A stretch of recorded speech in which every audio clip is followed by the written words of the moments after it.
Jemaat yang terkasih, kita dalam minggu-minggu ini tuh melanjutkan rangkaian mengenai perenungan firman Tuhan tentang mujizat. Mujizat yang minggu kemarin dan minggu sebelumnya kita sudah mendengar bagaimana kuasa Yesus di dalam melakukan segala perkara yang ajaib. Nah, maka pada hari ini kita akan melanjutkannya di dalam pembacaan firman Tuhan dan kita boleh bersama-sama diteguhkan iman untuk terus percaya dan mengandalkan Yesus sebagai Tuhan dan Juru Selamat kita. Saya mengajak kita semua untuk membuka Alkitab kita atau handphone kita yang ada aplikasi Alkitabnya ya. Untuk boleh kita membaca dari Markus, Injil Markus ayat yang ke-14 hingga 29.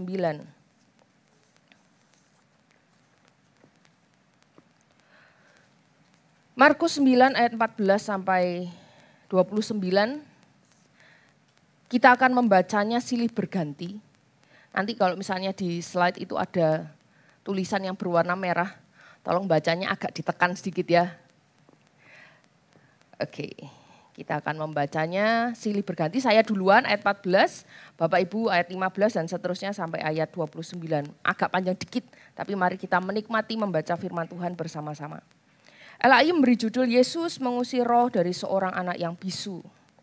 Ketika Yesus, Petrus, Yakobus dan Yohanes kembali pada murid-murid lain, mereka melihat orang banyak mengerumuni murid-murid itu dan beberapa ahli Taurat sedang mempersoalkan sesuatu dengan mereka. Pada waktu orang banyak itu melihat Yesus, tercenganglah mereka semua dan bergegas mengganggu Dia. Lalu Yesus bertanya kepada mereka, "Apa yang kamu persoalkan dengan mereka?" Kata seorang dari orang banyak itu, "Guru, anakku ini telah kami karena ia..." Dan setiap kali roh itu menyerang dia, roh itu membantingkannya ke tanah. Lalu mulutnya berbusa, giginya bekertakan dan tubuhnya menjadi kejang. Aku sudah meminta kepada murid-muridmu supaya mereka dapat mengusir roh itu, tetapi mereka tidak dapat. Maka kata Yesus kepada mereka, "Hai kamu, angkatan saya, berapa lama lagi aku harus tinggal di antara kamu? Berapa lama lagi aku harus sabar terhadap kamu? Bawalah anak itu kemari." Lalu mereka membawanya kepadanya. Waktu roh itu melihat Yesus, anak itu segera digoncang-goncangkannya dan anak itu terpelanting ke tanah dan terguling-guling sedang mulutnya berbusa. Lalu Yesus bertanya kepada ayah anak, "Sudah berapa lama ia mengalami ini?" Jawabnya, "Sejak masa kecilnya." Dan seringkali roh itu menyeretnya ke dalam api ataupun ke dalam air untuk membinasakannya. Sebab itu jika engkau dapat berbuat sesuatu, tolonglah kami dan kasihanilah kami. Jawab Yesus, "Katamu, jika engkau dapat, tidak ada yang mustahil bagi orang yang percaya." Segera ayah anak itu berteriak, "Aku percaya, tolonglah aku yang tidak percaya ini." Ketika Yesus melihat orang banyak makin datang ke Dia mendengar roh jahat itu merampas. Katanya, "Hai kau roh yang menyebabkan orang menjadi bisu dan tuli, aku menyerahkan kau, keluarlah daripada anak ini dan jangan masukkan lagi." Lalu keluarlah roh itu sambil berteriak dan menggoncang-goncang anak itu dengan hebatnya. Anak itu kelihatannya seperti orang mati sehingga banyak orang yang berkata, "Ia sudah mati." Yesus mengenalkan anak itu dan membangunkannya. Lalu ia bangkit sendiri. Ketika Yesus sudah di rumah dan murid-muridnya sendirian dengan dia, bertanyalah mereka, "Mengapa kami tidak dapat mengusir roh itu?" Jawabnya kepada mereka, "Yesus ini tidak dapat diusir kecuali dengan berdoa." Amin. Demikian pembacaan firman Tuhan. Jemaat yang terkasih, saya hari ini mau bagi-bagi ini ya, informasi buat kita ya. Jadi beberapa waktu yang lalu saya itu membaca sebuah ulasan mengenai mengenai sebuah topik lah ya gitu. Yaitu tentang film horor. Siapa di antara Anda penggemar film horor? Oh aduh, ayo sudah angkat tangan duluan ya. Saya tahu di antara Anda itu ada penggemar film horor. Saya kasih tahu ya, horor sama film trailer itu beda. Mungkin Bapak Ibu ada yang agak bingung ya. Saya kasih tahu ya, horor itu biasanya berkenaan atau filmnya itu seputaran hal-hal supranatural gitu ya. Hal-hal mistis, kalau kita ngomong bahasa kita tuh pokoknya seputar lelembut gitu ya, bahasanya orang sini ya. Lelembut itu makhluk yang tidak kasat mata, pokoknya nggak kelihatan gitu ya. Terus kalau genre trailer itu biasanya terkait dengan hal-hal yang menegangkan, misalnya pembunuhan, tentang orang yang punya gangguan psikologi itu, psikopat biasanya kita kenal gitu, tentang konspirasi-konspirasi, pokoknya ceritanya alurnya menegangkan. Nah itu ada 2 genre yang banyak orang gemari, ternyata termasuk di Indonesia. Beberapa hari ini saya juga melihat di berbagai story gitu teman-teman dan orang-orang yang saya ikuti di Instagram misalnya, itu sedang nonton bioskop gitu ya. Ada sebuah film yang lagi hits hari ini. Apa itu film apa? Itu ada yang ngomong tuh, saya dengar tuh. The Nun 2. Film ini medeni ya sebenarnya. Film ini lihat dari posternya aja saya, aduh ngapain tuh mereka tuh lihat kayak gini ya. Tapi banyak orang yang suka. Film ini tuh sequel atau itu biasanya serangkaian cerita dari sebuah film namanya Conjuring, itu beberapa tahun yang lalu. Cerita tentang falak lah apa gitu ya. Medeni pokoknya. Tapi genre film ini tuh campur, mix antara horor dan thriller katanya. Nggak usah ngajak saya nonton Bapak Ibu. Nanti aja lah kalau ada petualangan Sherina ya. Itu masa kecil saya nonton tuh petualangan Sherina. Boleh tuh kalau mau ngajak nobar, boleh. Kalau yang Denan enggak usah, males saya lihat gitu. Tapi was gak bisa tidur betul enggak? Bayangin, aduh mukanya medeni ya gitu. Ada sebuah fakta menarik dari ulasan yang saya baca mengenai film horor. Film horor Indonesia itu ternyata merupakan salah satu film horor paling menyeramkan selain film horor dari Jepang dan dari Thailand. Menarik ya, ternyata film horor Indonesia itu serem. Bapak Ibu yang suka nonton pasti bisa melihat bagaimana seremnya muka-muka yang ditampilkan di film-film horor Indonesia.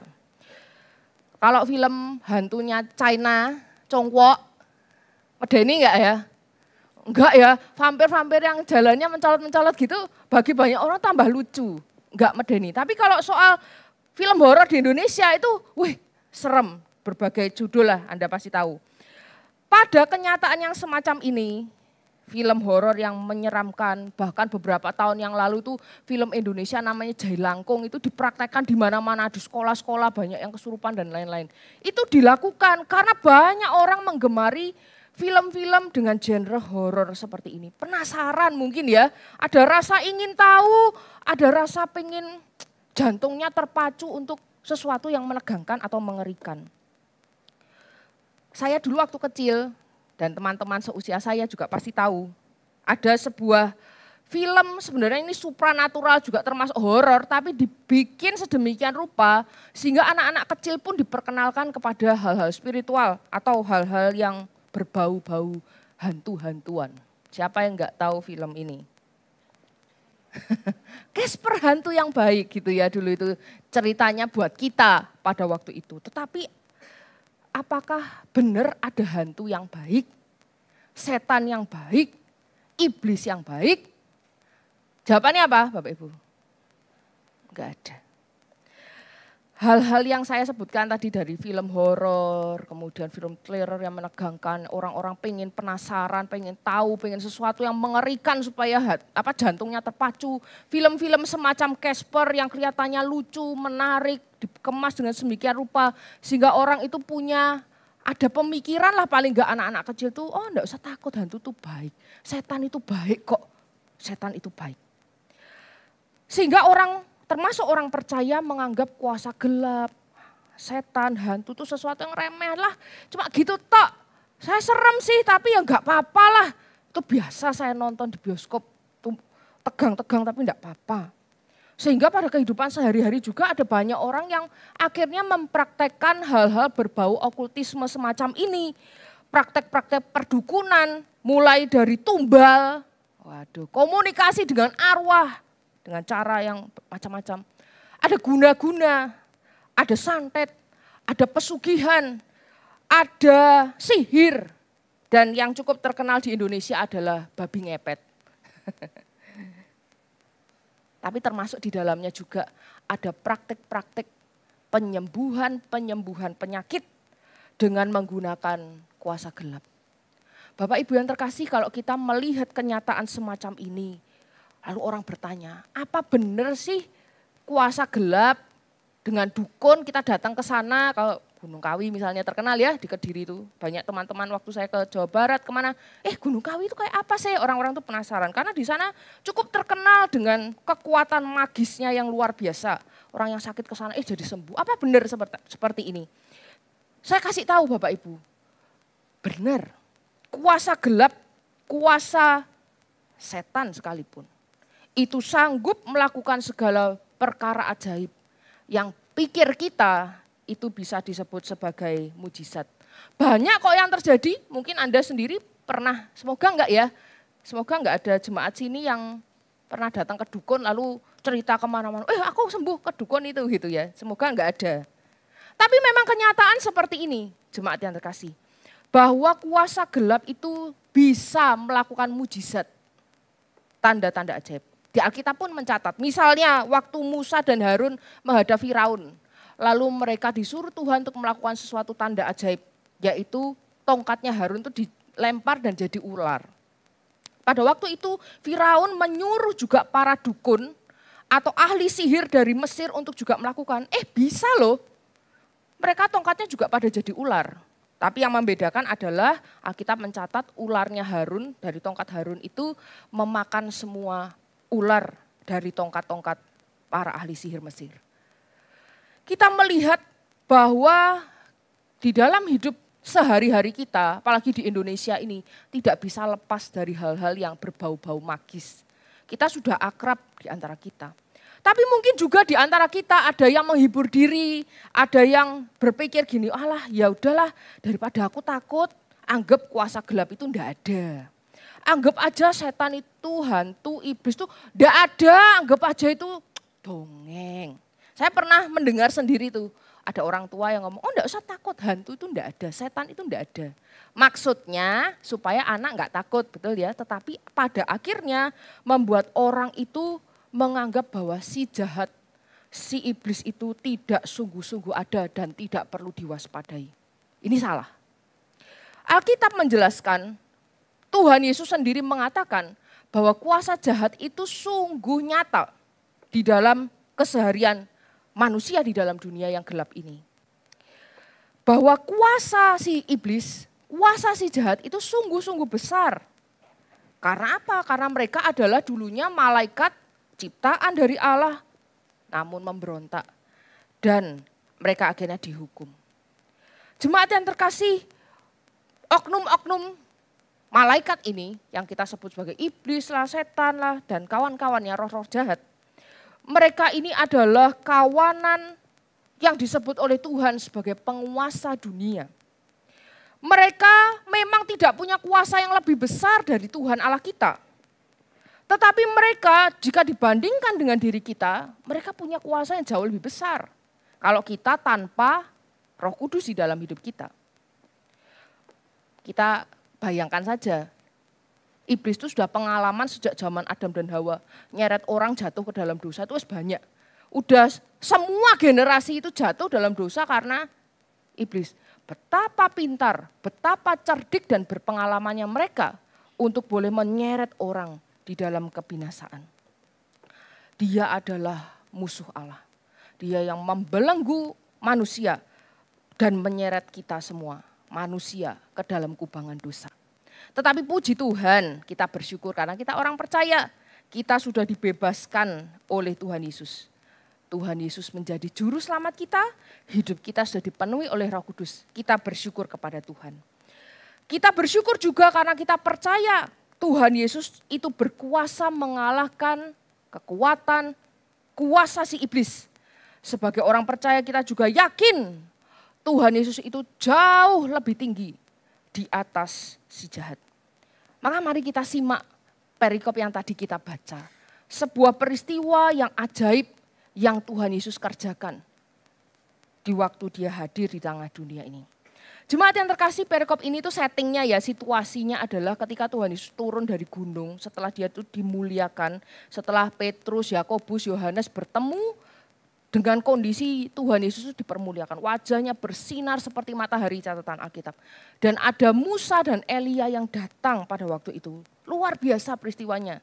Tuhan Yesus dimuliakan. Nah, setelah itu ternyata yang di bawah gunung itu ada murid-murid yang lain. Selain 3 orang tadi ya, sisanya itu murid-murid yang di bawah itu. Mereka sedang dikerumuni oleh banyak orang. Lalu anak apa ya gitu. Ternyata di situ ada para ahli Taurat. Mereka berkumpul untuk berdebat tentang sesuatu. Ternyata pada saat itu ada seorang bapak yang bawa anaknya datang kepada para murid. Anak itu bisu karena kerasukan setan, ini catatan Alkitab ya. Kerasukan setan tuh modelnya banyak. Jadi jangan ngomong, oh ini bisu, kerasukan.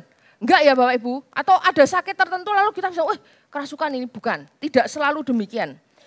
Tetapi dalam catatan Alkitab orang ini beneran bisu karena ada roh jahat di dalam dirinya.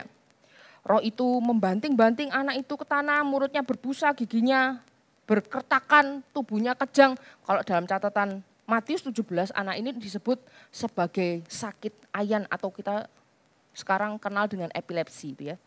Tapi ingat sekali lagi, tidak semua penyakit itu karena kerasukan, oke? Jadi jangan salah persepsi, lalu ketemu orang sakit dikit, kerasukan, sakit dikit kerasukan, bukan ya. Ini karena jelas catatan Alkitab ini karena peristiwanya kondisi anak itu sungguh-sungguh kerasukan setan. Ada bisa jadi ayan atau epilepsi yang kita tahu itu karena gangguan sistem saraf itu bisa, itu tanya Pak Novian tuh nanti ya, bukan cari pendeta kalau itu. Kondisi anak yang semacam ini sudah dibawa ke para murid, nggak bisa sembuh. Para murid tidak bisa mengusir roh yang ada di dalam anak ini. Saya membayangkan situasi para murid itu mungkin tegang ya. Waduh kok nggak bisa, udah diteriakin. Keluar, mungkin gitu ya. Ayo dalam nama Yesus keluar, kok nggak bisa. Mungkin kurang kenceng kali ya atau gimana ya. Atau waktu menyebutkan nama Yesus itu mungkin di dalam hati mereka ada keraguan. Atau mungkin mereka salah ngomong atau seperti apa. Pokoknya tidak dapat keluar itu setan. Para murid juga mungkin lihat-lihat, Tuhan Yesus mana ya? Kok enggak turun-turun ya? Kita butuh pertolongan. Karena situasi saat itu juga enggak sama ketika saya bersama rekan-rekan hamba Tuhan, juga rombongan dari Surabaya, mendaki Gunung Kelut. Lalu saya bawa HP dan walkie talkie itu ya. Saya tunggu di bawah karena saya takut mendaki ke atas. Maka saya tunggu di bawah, teman-teman semua pada jalan kaki, ada yang naik ojek ke atas. Saya di bawah, sampai mana gitu ya, enak ya. Oh sudah sampai tengah-tengah, sudah gerbang kedua misalnya. Oh saya jadi tahu di bawah padahal ya. Lalu waktu sudah kira-kira sudah hampir sejam saya tanya, sudah sampai atas? Nah di atas, sudah gitu ya, capek soalnya udah naik ke atas jalan kaki. Gimana di sana, pada senang apa pada capek semua gitu. Bisa komunikasi ya. Lalu waktu kira-kira setengah jam atau 40 menitan kemudian lah saya tanya, udah mau turun apa belum? Gitu. Saya bisa tanya, bisa cek, apakah mereka dari rombongan dari atas itu sudah mau turun apa belum? Sudah mulai gelap nih, ayo cepet turun. Saya bisa komando dari bawah, bisa kasih tahu, kasih info, butuh ojek enggak? Kayak gitu, bisa komunikasi. Karena ada teknologi zaman sekarang. Waktu itu Tuhan Yesus turunnya kapan? Enggak tahu. Tuhan Yesus apakah segera turun atau masih nanti atau masih besok? Ya enggak ada yang tahu. Karena tidak ada sesuatu yang bisa menolong mereka untuk tahu keberadaan Tuhan Yesus pada waktu itu. Ya, tidak ada yang bisa menolong mereka di dalam kondisi tegang. Tapi mereka pastilah sebagai murid dari guru yang lagi viral. Pasti mereka berusaha, aduh harusnya ini bisa dikeluarin supaya aku gak mempermalukan guruku. Gitu ya. Sehingga kan gak ada kesempatan bagi orang Farisi atau ahli Taurat mempermalukan kami, harusnya nih Tuhan Yesus nih mana sih gitu. Kemudian tidak lama, kemudian Alkitab nggak cerita berapa jam atau berapa lama, pokoknya Tuhan Yesus pada akhirnya itu turun. Lalu Tuhan Yesus tanya, anak apa? Sebetulnya Tuhan pasti tahu lah ya situasinya mengapa. Tetapi Tuhan Yesus bertanya dan orang akhirnya menjawab bahwa ada seorang anak yang butuh untuk ditolong. Bahwa anak itu terpelanting ke tanah, digoncang-goncang, terguling-guling, mulut berbusa. Dan peristiwa semacam ini anak itu alami sudah sejak lama. Bapaknya itu ngomong, sejak masa kecil kondisi ini sudah dialami oleh anak itu. Sejak masa kecil. Roh itu bahkan menyeretnya ke api, menyeretnya ke air supaya dengan harapan anak itu binasa. Jemaat yang terkasih, hal yang seperti ini, hal yang begitu menegangkan. Hanya ada satu pribadi yang berkuasa, yaitu Yesus. Kalau pada bacaan yang tadi kita baca, karena kita sudah ngerti alurnya ya, apa yang terjadi pada endingnya itu kita sudah tahu bahwa ini happy ending. Kita sudah tahu nih, tetapi ketika perjalanan alur cerita ini, maka kita akan melihat hal-hal spektakuler yang dialami oleh para tokoh di dalamnya. Tokoh utamanya memang Tuhan Yesus. Tetapi ada dua tokoh yang mengalami sendiri hal spektakuler di dalam hidupnya. Yang pertama itu bukan langsung anak itu ya. Yang mengalami hal spektakuler di dalam hidupnya hari itu, yang pertama adalah bapaknya. Ayah dari anak itu. Jemaat yang terkasih, orang tua mana sih yang mau lihat anaknya sakit? Ada? Pak Ali mungkin, Samuel telepon, Pak aku batuk. Pasti hatinya, waduh kok aku gak bisa di Surabaya ini pas repot kerjaan. Pasti hatinya itu pasti memikirkan, apalagi anak ini sudah bertahun-tahun mengalami penderitaan karena dirasuk setan. Kok mikirin masa depan, besok sekolahnya gimana, gak ada. Pemikiran bapak ini hanya supaya anak ini bebas dari penderitaannya. Bertahun-tahun Bapak Ibu. Dan tidak ada yang sanggup tolong loh. Sudah mungkin diusahakan ke dukun ini, ke orang pinter ini, ke murid. Mungkin murid-murid para ahli Taurat yang terkenal bisa melakukan perkara yang ajaib. Mungkin mereka sudah, keluarga ini sudah usahakan. Tetapi toh gak ada yang bisa menolong. Maka setelah orang ini, Bapak ini mendengar tentang Yesus. Di dalam hatinya ada secercah harapan. Wah ini ada rabi. Seorang guru yang dikenal banyak orang yang lagi viral. Semoga harapannya orang ini bisa menolong anakku. Maka dengan rasa hormat dia menyebut Yesus dengan sebutan guru, rabi. Jika engkau dapat berbuat sesuatu, tolonglah kami. Jika engkau bisa berbuat sesuatu, jika. Berarti di dalam perkataan ini ada rasa yakin atau ragu? Ragu. Jika ya, jika. Kalau misalnya dia mantep, Tuhan tolonglah kami, engkau pasti bisa, harusnya kan gitu. Tetapi ini enggak, jika engkau dapat berbuat sesuatu. Ini mirip dengan peristiwa minggu lalu yang Kak Tanto sampaikan di dalam khotbah. Bahwa orang ini tidak begitu beriman. Saya lumayan tapi ya, orang ini saya mendingan daripada orang yang kemarin. Tetapi sama aja, hatinya tidak sungguh-sungguh yakin dan tidak sungguh-sungguh percaya. Jika engkau dapat, itu berarti bisa jadi Tuhan Yesus gagal seperti para muridnya. Bisa jadi Tuhan Yesus sudah berusaha tapi juga tetap gak bisa. Atau Tuhan Yesus cuma bisa meringankan kondisinya tetapi tidak sungguh-sungguh bisa melepaskan anak ini. Berkecamuklah di dalam pikiran si bapak. Tuhan Yesus selalu menjawab perkataan bapak ini dengan ngomong, katamu jika engkau dapat. Katamu jika engkau dapat. Lalu Tuhan Yesus menandaskan tidak ada yang mustahil bagi orang percaya. Ini kutipannya sering ya kita ngomong ya, enggak ada yang mustahil bagi orang percaya. Itu ke gereja itu sering ada orang sakit ya diomongin gitu, ada orang sedang susah ya diomongin, enggak ada yang mustahil bagi orang percaya. Enak kita ngomongnya ya, tapi ketika kita menghadapi seperti si bapak ini, untuk menjadi percaya di dalam segala keputusasaan dirinya, itu enggak gampang. Jemaat yang terkasih, ketika Tuhan Yesus menantang bapak ini untuk percaya.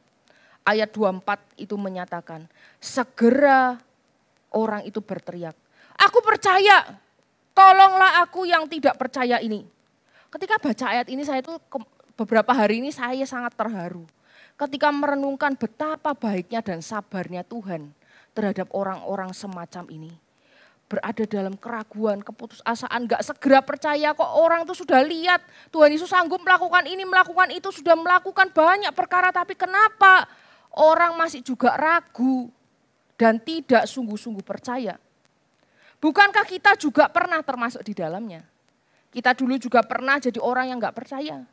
Kita juga pasti pernah mengalami keraguan kepada Tuhan dan kita juga pernah menjadi orang skeptis yang apatis terhadap Tuhan dan kita nggak yakin Tuhan itu bisa melakukan segala sesuatu di dalam hidup kita. Baik kita maupun Bapak tadi sebenarnya situasinya sama. Kita adalah orang yang telah mengalami hal luar biasa di dalam hidup. Kita bisa percaya itu loh, hal yang luar biasa. Kita ini harusnya rohaninya mati, sudah nggak bisa percaya lagi, kita hidup untuk dosa sebetulnya. Tetapi karya Tuhan yang ajaib itu membawa kita untuk menjadi percaya. Kita dilahir barukan dan kita menjadi percaya. Jemaat yang terkasih, bukankah hal ini juga hal yang luar biasa? Bukankah ketika kita bisa percaya itu juga tergolong sebagai mujizat? Sesuatu yang harusnya nggak mungkin menjadi mungkin oleh karena tangan kuasa Tuhan. Bukankah itu juga mujizat? Bukankah orang yang putus asa nggak ada harapan seperti Bapak ini lalu kemudian dia bisa percaya oleh karena Tuhan? Bukankah itu juga mujizat? Pernah nggak kita menyadari dan mensyukuri bahwa kita bisa percaya itu anugerah Tuhan? Itu mujizat besar di dalam hidup kita. Pernah enggak bersyukur? Atau selama ini ya wis lah percaya ya tuh untung aku mau percaya, untung aku mau ke gereja, untung tuh Kak Erin tuh nambah jemaat kayak aku, untung aku mau melayani, untung aku gini-gini. Dan kita merasa bahwa karena kita mau dan bisa percaya. No, karena Tuhan Bapak Ibu yang terkasih. Karena kita adalah peragu, kita adalah orang yang putus asa di dalam hidup, orang yang skeptis. Tetapi oleh karena kemurahan Tuhan, maka kita bisa punya iman, kita bisa percaya. Ini adalah demonstrasi kuasa dan kemurahan Allah bagi Bapak itu tadi untuk bisa menjadi percaya dan kepada kita semua, orang-orang percaya saat ini. Untuk mengubah hati manusia dari yang keras, dari yang penuh dosa, diubah untuk menjadi bertobat dan percaya. Itu adalah mujizat yang luar biasa. Jemaat yang terkasih, saya pernah ketemu sama orang dan mungkin Anda juga adalah model kayak gini ya. Semoga jangan tersinggung ya, ini bukan nyindir. Ada orang itu ke dokter, ya gitu ya, ke dokter dikasih obat. Dokter ini wis ciamik lah, pokoknya terkenal di kota itu misalnya. Sudah minum obatnya 1 kali, 2 kali, kok enggak kerasa ada perubahan ya. Lalu mulai ngomel. Wah sudah bayar mahal, sudah jauh-jauh, sudah repot-repot ngantri. Kok enggak sembuh? Waduh dokternya, maaf ya para dokter. Dokternya bodoh gitu ya. Ada itu yang ngomong kayak gitu tuh beneran ya. Kurang pinter, bojai dokternya. Biasanya kalau saya ketemu orang kayak gini saya kasih tahu. Loh baru minum sekali loh. Belum loh itu belum 1 resep dihabiskan loh, ayo diminum dulu dengan rajin. Oh enggak, gitu ya. Tak pindah, dokter lain aja, dokter itu elek, obatnya kurang ciamik. Gitu-gitu. Padahal dokternya itu sudah sekolah lama-lama, sekolah tinggi-tinggi, belajar sungguh-sungguh, sudah terkenal, sudah pinter, sudah segala macam. Tapi kalau musuh orang yang skeptis, orang yang nggak mau percaya itu susah Bapak Ibu ya. Obatnya pada akhirnya nggak diminum biasanya gitu. Cari dokter lain. Biasanya orang model gini mau ketemu dokter model apapun. Mau di Indonesia, mau di Kediri, Surabaya, Jakarta, mau Singapura, mau manapun biasanya ya memper-memper. Pokoknya dokternya ngomongnya elek, nggak percaya. Dokternya ngasih obat diminum sekali nggak manjur, nggak percaya gitu. Tapi saya maklum. Sebab meskipun dokter itu pinter, sebab meskipun dokter itu sekolah tinggi terkenal semacam apapun, sehebat apapun dokter model apa, dia tidak dapat menjamin pasiennya 100% sehat. Tidak mungkin dia bisa menjamin pasiennya itu sembuh total. Tidak bisa dia kasih garansi kalau orang atau pasiennya bisa kembali prima seperti masa muda. Enggak ada. Ya wajar ya, kita ragu sama dokter tuh hal yang wajar. Harap maklum, harap sabar ya, Dokter Novian, Dokter Eli, dokter-dokter yang lain. Karena memang tidak punya kuasa untuk memastikan. Ya wis lah, cengli lah, masih cengli harusnya ya kurang cengli lah ke dokter ya, manuta dokter lebih ngerti. Tetapi ya sudahlah, itu anggap aja kita tidak bisa menaruh harapan kepada manusia, ya oke. Tapi kalau kepada dokter di atas segala dokter, kepada tabib di atas segala tabib, kepada Tuhan, Raja di atas segala raja, apakah kita masih punya hati yang ragu? Punya hati yang waduh bojai berdoa kepada Tuhan. Sekali tok Tuhan gak dengar, Tuhan gak jawab doaku. Aku minta ini Tuhan gak kasih, aku minta sembuh. Lah aku loh masih sakit. Atau hal-hal apa yang membuat kita itu tidak sungguh-sungguh percaya kepada Tuhan.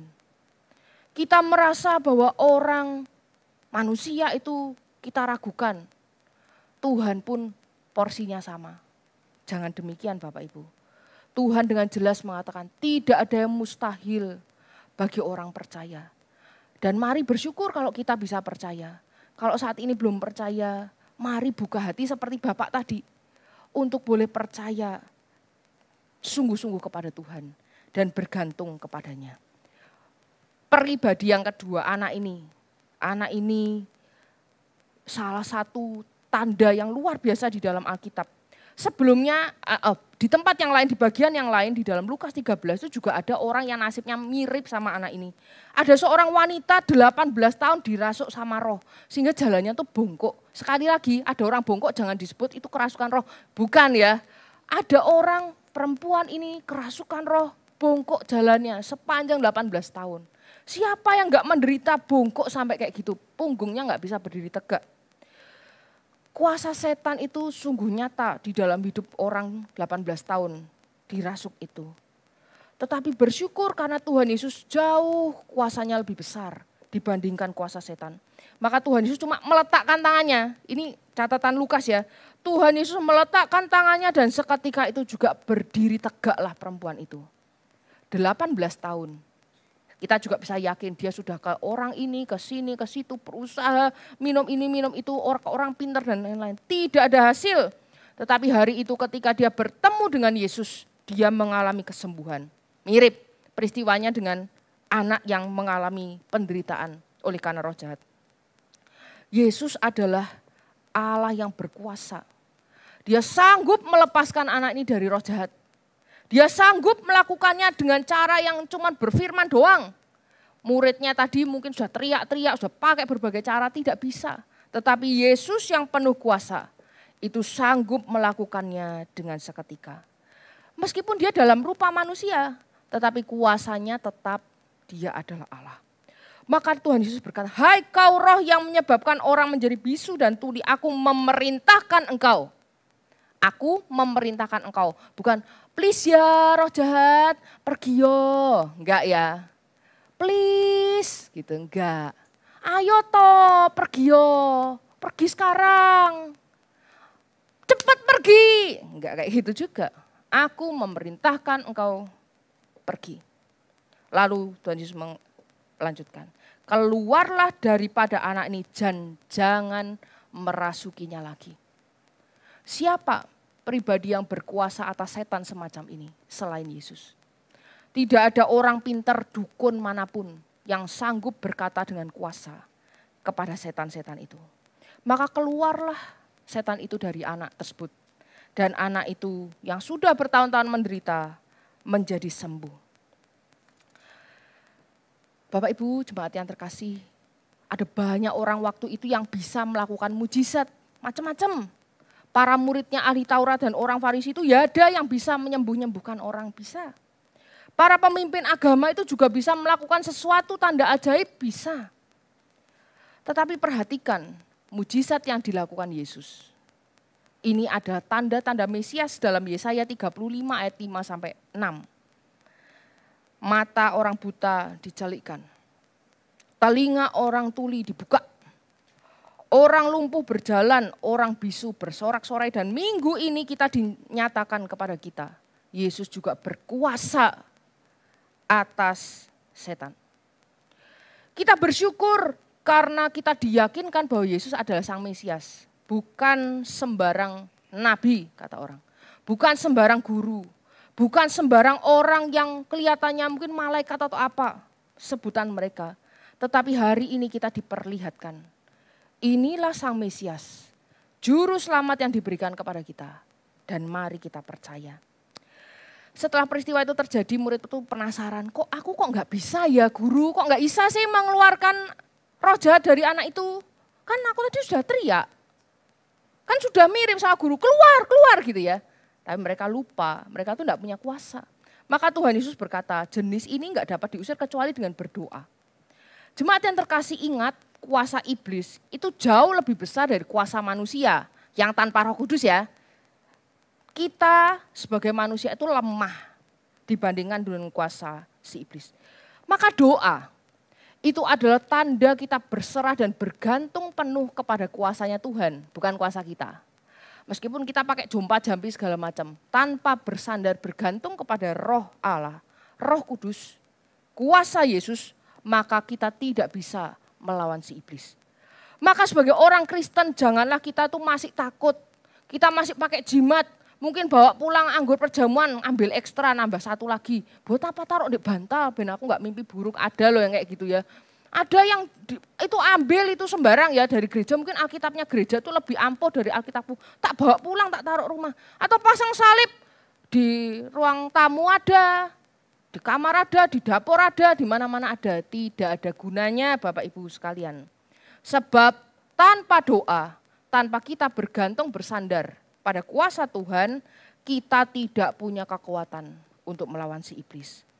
Maka mari kita percaya kuasa Tuhan jauh melebihi kuasa si iblis. Dan apalagi jauh melebihi kuasa kita. Maka jaminan bagi kita adalah ketika kita percaya Roh Kudus ada di dalam diri kita. Maka 1 Yohanes 4 ayat 4 berbunyi demikian. Kita baca bareng-bareng ya. 1, 2, 3. Ada yang padamu lebih besar daripada roh yang ada dalam dunia ini. Dengan catatan, roh yang ada di dalam kamu. Bukan roh kamu lebih besar, bukan. Roh yang ada di dalam kamu. Artinya siapa? Roh Kudus, Roh Tuhan yang bersama kita. Sekarang kita gimana? Apakah mau percaya dengan sungguh-sungguh? Di dunia ini banyak kuasa iblis yang bukan gentayangan meden-medeni kita itu sekarang udah nggak zaman. Mungkin kita udah nggak takut gitu-gitu. Iblis berkuasa, menghasut kita, mendakwa kita, menipu kita sehingga kita jatuh di dalam dosa. Maka kita harus lawan dia, lawan si jahat dengan kuasa Yesus. Maka petunjuk hidup baru kita hari ini dari Yakobus 4 ayat 7. Kita akan ingat-ingat, kita bawa pulang ayat ini. Supaya kita bisa sungguh-sungguh mempercayakan diri kepada Tuhan. 1, 2, 3. Karena itu tunduklah kepada Allah dan lawanlah iblis, maka ia akan lari daripadamu. Mendekatlah kepada Allah dan ia akan mendekat kepadamu. Mari kita ingat, bukan karena kuasa kita, tetapi kuasa Yesus. Mujizat yang luar biasa. 1, membuat kita percaya. Bapak itu tadi percaya. Kedua, kuasa Yesus sanggup melakukan segala perkara, termasuk atas si iblis sekalipun. Maka kenapa kita harus ragu? Mengapa kita harus skeptis? Mengapa kita harus penuh ketakutan dan keputusasaan? Percayalah, berdoalah kepada Yesus. Sebab orang percaya itu hidupnya dipenuhi dengan segala yang luar biasa. Tidak ada yang mustahil bagi orang percaya, kata Tuhan. Mari kita imani dan kita amini firman Tuhan yang telah kita dengar. Kita tundukkan kepala, kita berdoa.